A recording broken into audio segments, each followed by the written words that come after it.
Well, let me ask something here and kind of get the ball rolling on what kind of reform we'd all kind of like to see. And I think to go back in history a little bit, things really changed in 1971. You've heard the term Minnesota Miracle. Of course, I wasn't alive. I don't know. I don't remember that, but I read history. Rolf, in 1971, we had it's called the Fiscal Disparities Act that was created. Can you shed some light on what that did? What did it mean for local government? What did it mean for our property taxes to have that legislation? Because it remained unchanged really till 2001 in a lot of ways. I mean, what did that do? Well, actually, the Fiscal Disparities Act is still in force. Okay. There were many problems with the property tax system in 1971. A lot of the smaller cities did not have enough money. Cities in the metro area, some had built good tax bases, like the city of Edina, had an excellent tax base. They had all kinds of commercial properties, and they, at any rate, some of the other cities, and I don't remember specifically which ones had no development at all, did not have a good tax base. They had trouble actually raising enough taxes just to run their government. And from what I understand, the taxes in a lot of the areas were going up 15% a year. And this is probably one of the reasons for the cause of the Minnesota Miracle. At any rate, the way that it works, and this is a great simplification, but a certain percentage of any commercial gain in value from all cities is put into a pool in the 7-county metro area. So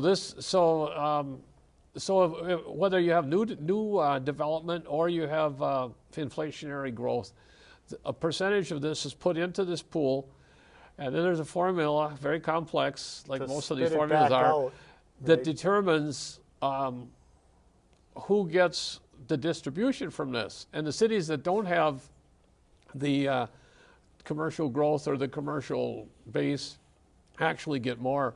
And it's interesting too. There's things in the formula that allow Minneapolis to end up being, I believe, a net gainer in this. When I say a net gainer, is they get more than they give. Mm-hmm. You know, this sounds a little bit like a plan for redistribution of wealth. It absolutely is. It redistributes from the cities that have a good commercial tax base to the ones that.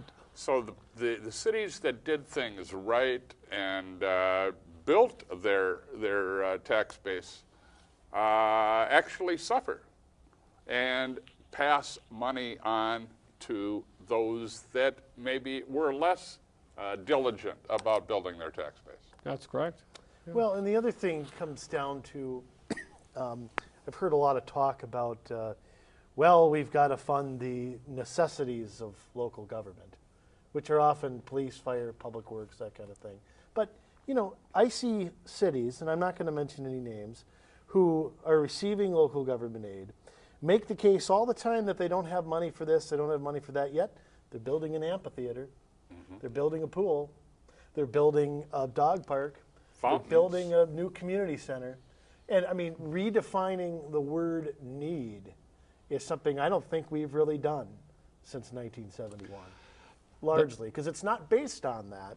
It's based on all the 973 other complex things that, you know, the population of a city is part of it, isn't it? Yeah. How big the city is, how much, you know, commercial, industrial property. So, you know, what a city needs, I think, needs some serious redefinition. I think when you talk about this, you talk about the taxes in general, the troubling thing is, too, as you mentioned, the cities that were actually having a problem fulfilling their needs. Well, the troubling thing is that the county gets, I think, 10% of its budget from the state and 10% from the federal. The state gets a very large percentage, and I don't know it offhand, from the federal government. All of this, then the money's given back to the cities and given back to the state. Given back to the counties. But we're still basing this on borrowed money from the federal government, which is troubling. Not to mention the mandates on some of the local governments. I mean, the county has some mandates. Funded, some unfunded. Yeah, there's a lot of things are handled at the county level. things like I've had friends who work for the county, and they deal with child support payments and things like that, and that some of them are funded, some of them aren't, and so the courts are another thing, that the district courts that are another thing that's a mandate, and some of that's funded, some of it isn't. I mean, it just seems like one complicated mess, and who you hold accountable for that is up in the air. It's the system's fault, it's the locals' fault, it's this, they all just blame each other. That's what I see happening. And I think that this is where our idea at RPTMN is to actually try to make these processes simpler and try to influence legislators to say, look, we can make this simpler, and try to find people, say in welfare and other things besides just the property tax system, but anyone who works with the government to actually simplify things. And if we can start off doing this and start off making it simpler, making it easier for the citizens to understand, I think that that's the only way to start on it, because as you said, it is such a tangled web that well, and the 2001 reform made it a lot more complex, because what it did in 2001, Governor Ventura at the time, and a Republican House and a Democratic Senate, it was a tripartisan effort to change property taxes. Now the goal was to lower them. We took education funding, largely went back to the state. They came up with the per pupil formula that we largely still use. And property taxes have exploded since then. I mean, it did nothing to lower property taxes whatsoever. Well, what had happened originally was, I believe they did not want to be able to have the referendums, and this education was to be handled through the state. So they put the statewide the statewide tax rate on commercial properties and seasonal recreational cabins. And so they pay all that money. It started out being, I believe, about $5 million, and it's about 800 some million now. And this is paid into the state general fund, and that's where the $5,240 like this year comes from per pupil. So all the commercial properties are paying that. And that's one of the reasons why Minnesota can't be as business friendly as other states. Wow, 800 million to 5 million. What percentage increase is that? No, it's 500 million to 800 million. 500 to 800. That's still almost doubling in 12 years? Yeah. Governor Dayton put out a budget proposal just this last week. And one of the parts of it, if I'm not mistaken, is a $500 rebate to property owners.